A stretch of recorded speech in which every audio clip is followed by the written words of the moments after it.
Mismong mga Chino'y nagulat nang biglang gustong palayasin ni Gibo ang China sa Pilipinas. Base sa balitang kumakalat, pinweltahan ni Secretary Gibo ang spokesperson ng China kasunod ng mapang-insulto nitong pahayag na magbasa daw ng libro si BBM sa Pilipinas. Ayon kay Secretary, hindi daw niya mapapalagpas ang pinagbantaan pa si BBM kaya igaganti niyang Pinas. Tinawag niya din bobo itong si Mauning. Pinweltahan ni Defense Secretary Gilbert Teodoro ang pahayag ng Chinese Foreign Ministry kaugnay sa pagbati ni Pangulong Bongbong Marcos sa bagong halal na Pangulo ng Taiwan.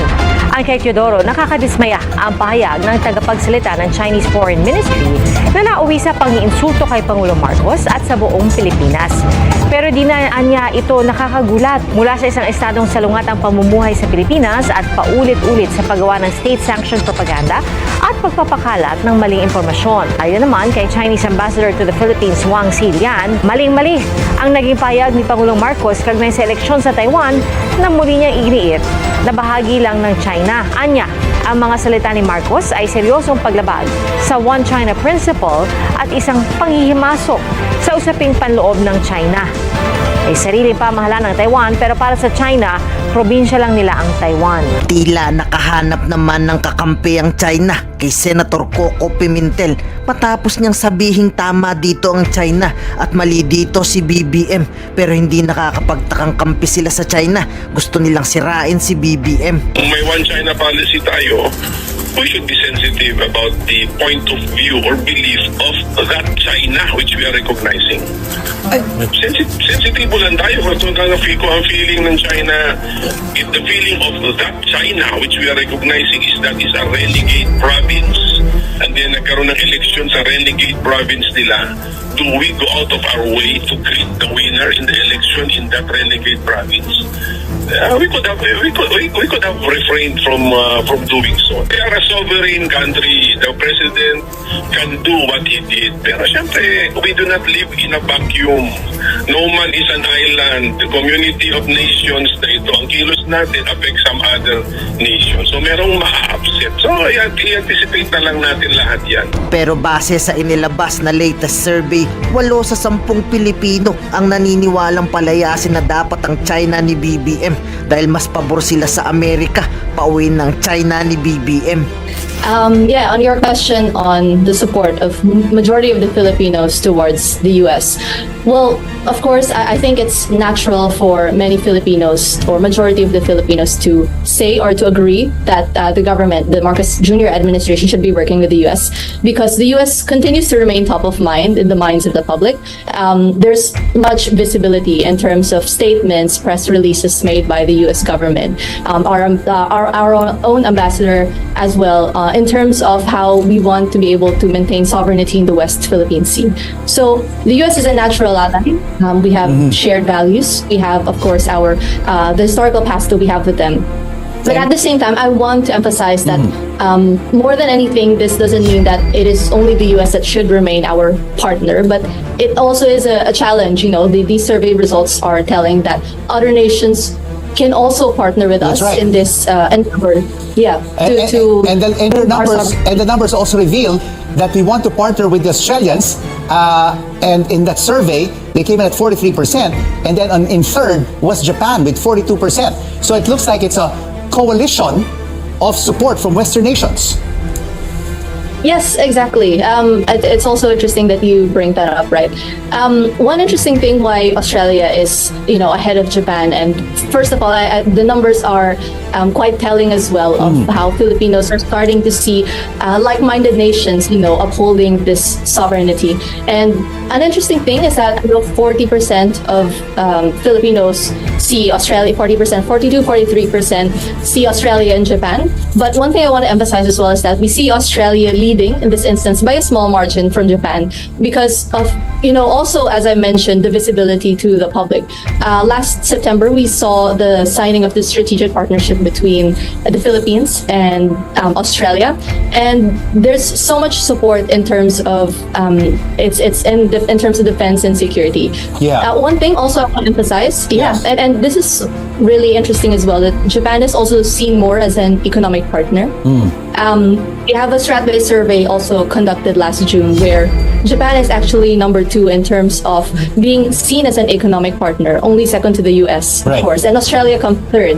All right. So we see the numbers quite heavy. Even though the Chinese are the second largest economy in the world, Japan is a major partner of the Philippines. Also, another interesting data here is 52% of our kababayan Chinese want to strengthen our military presence in the West Philippine Sea by repairing the BRP Sierra Madre and conducting regular resupply missions and ensuring control of Ayungin Shoal. Is this an indication that Filipinos are not scared with China's bullying tactics? Yeah, actually, it's a good observation to have. And one thing also that we want to point out in this instance of seeing that 52% is, you can look at this number in 2 ways, Rico. So the first, of course, is we see that 52% is half of the population, half of the Filipino population is aware of the issues concerning the West Philippine Sea, including specifics like the BRP Sierra Madre, the resupply missions. We have, of course, the Ayungin Shoal.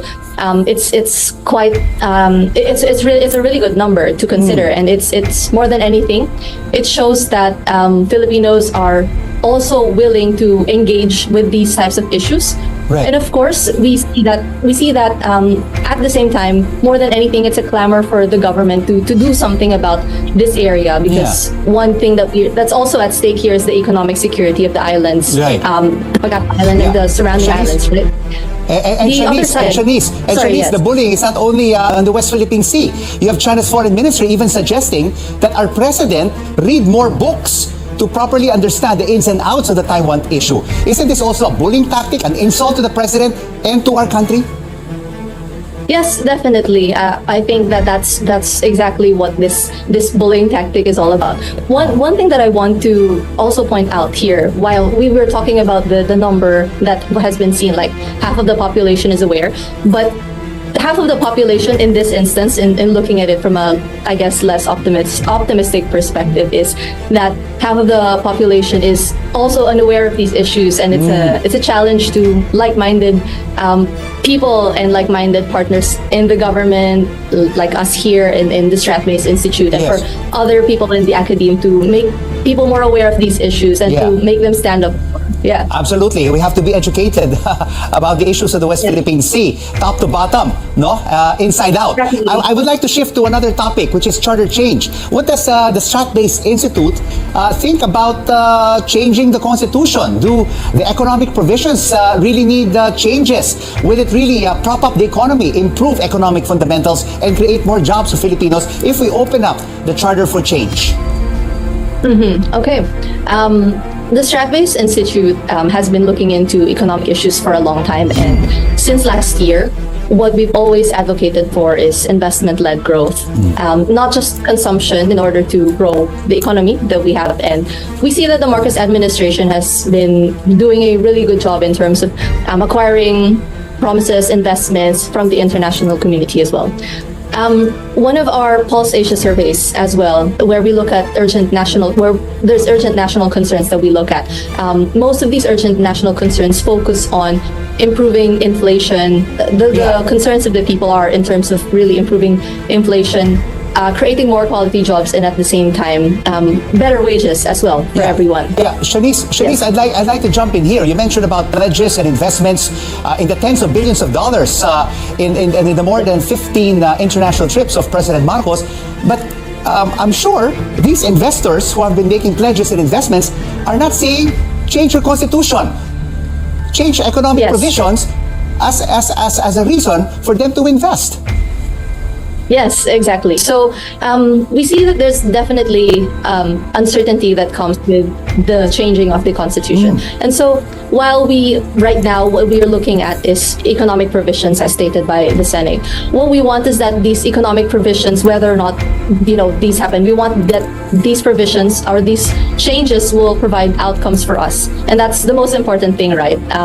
It's really pushing for better jobs, higher wages, making sure that inflation is controlled. And so we have many different perspectives in terms of what the changes should be. And at the end of the day, what we're looking for is outcomes. And that's what's incredibly important to us. Ngayon, ikaw, bilang Pilipino, ano ang masasabi mo at reaksyon sa balitang ito? Mag-iwan ka ng komento sa ibaba at atin pong babasahin isa-isa.